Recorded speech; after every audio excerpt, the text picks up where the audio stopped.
All right.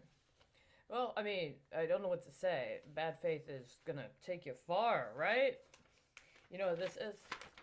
I was on the streets. All I had. This is the only paper I had. I didn't have a notebook because they had stolen the notebook, and they wouldn't give me any paper from the photocopier because they were doing this little fucking bullshit. Or for whatever reason, I was like the only white woman that was using the damn fucking area. But the white woman was only allowed to have 10 sheets of paper. I need to print something out. So the only thing I had to write on was my own damn filing that had been returned to me from the United States Supreme Court, the Supreme Court of the United States. So when I was doing my notes, I had a very finite amount of time where I had access to legal resources, including primary source legal books. I took the notes in the back of my filing for the Supreme Court. I have this and other pages. There's a total of 4 pages. And what happened was somebody was running some scenario that I was supposed to be a lawyer defending somebody who was detained by the Israelis. A Palestinian who was detained by the Israelis, a specific Palestinian who had a specific kind of human capital. And they really wanted to go through with trying to charge him with something. And for some reason, that day it was absolutely urgent that I be in a position where, for whatever reason, I was supposed to defend him. Actually, I gotta be honest with you. That's not what they wanted. They wanted me to chastise him and give them all kinds of information about terrible things he did. And because I'm absolutely certifiably 100% insane, I didn't do that. I did this instead. Just so you know. So I guess I have to be honest because I was lying. They didn't actually want me to be his defense attorney. They wanted me to give evidence to implicate him and to justify all of these terrible accusations against him. That he was a terrorist, that he was engaged in all these nefarious activities, that the charges that I had levied, here we go.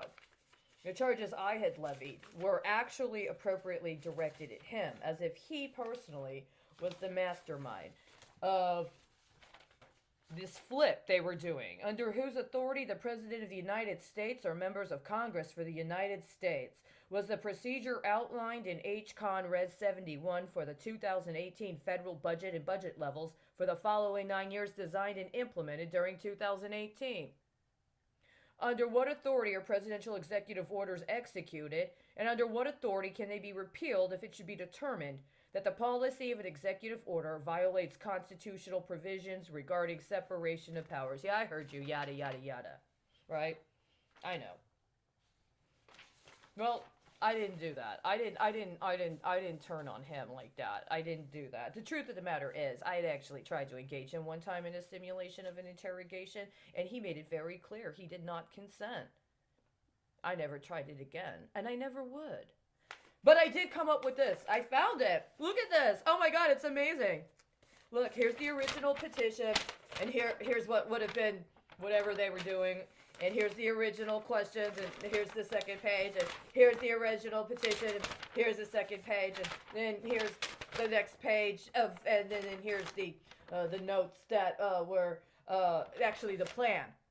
Actually, after I did this as part of whatever the sua sponte was, where I was supposed to be in a situation where I was under duress and was compelled to provide testimonial evidence in order to indict him as part of some, I'm sure, completely legitimate exercise of judicial process in apprehension of an attempt for ascertaining evidence in regards to formal charges of terrorism that have been provided after securing all of the necessary legal protections for law enforcement in their efforts to acquire evidence in order to move forward on charges of terrorism.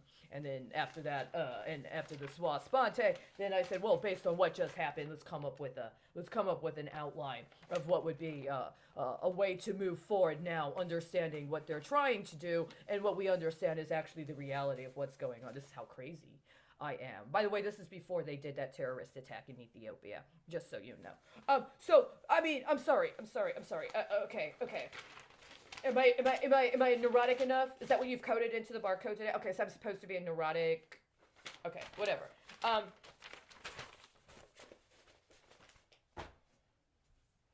I know what you really want, or what I want you to have. These notes I took. The first one was dated for January 4th of 2021. I listened to a part of a voice file that was on the website for the NPR, the National Public Broadcasting, or National Public Radio site. Dated for some time ago. The date of the presentation was November 7th, 1957. This is of concern to me because November 7th is a date that keeps coming up in reference to a fraudulent misrepresentation of an article that I published in what was at the time known as the Harvard Gay and Lesbian Review and is now called the Gay and Lesbian Review Worldwide.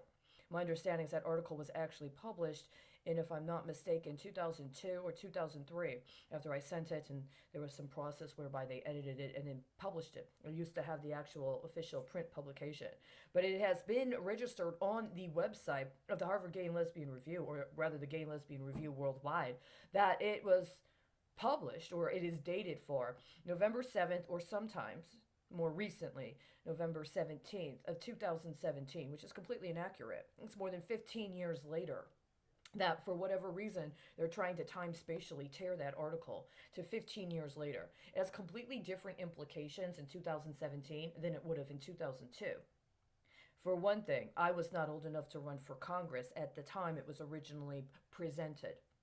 Let's put it that way. And I certainly wasn't old enough to run for president at the time it was originally printed.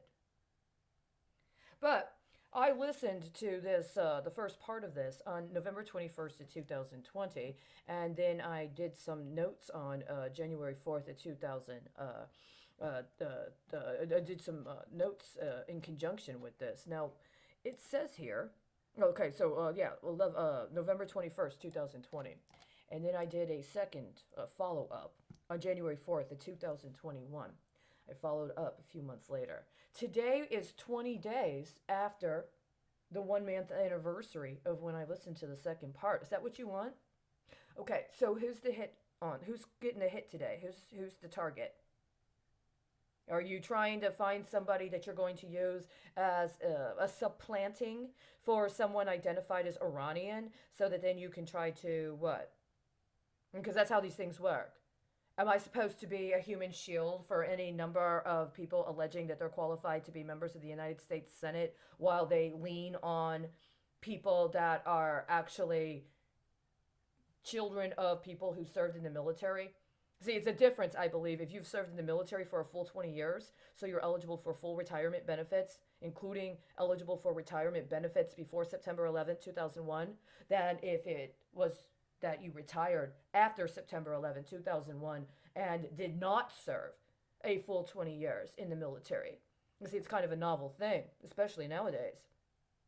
You know what I'm saying? And not a lot of people have that particular kind of legacy that somebody else is more interested in than whatever else they could have done. I digress. I'm sorry. You know what? I'm totally doing this the wrong way. Let me stop this and then upload it as an introduction. And then maybe we'll get to the point. How many more times do you need that? How many more fucking times do you need to come up with a complete slanderous misrepresentation of who and what you're actually dealing with before you get to me? Instead of trying to run some crypto with an undercurrent of complete slander. Because that's what you just did. All right.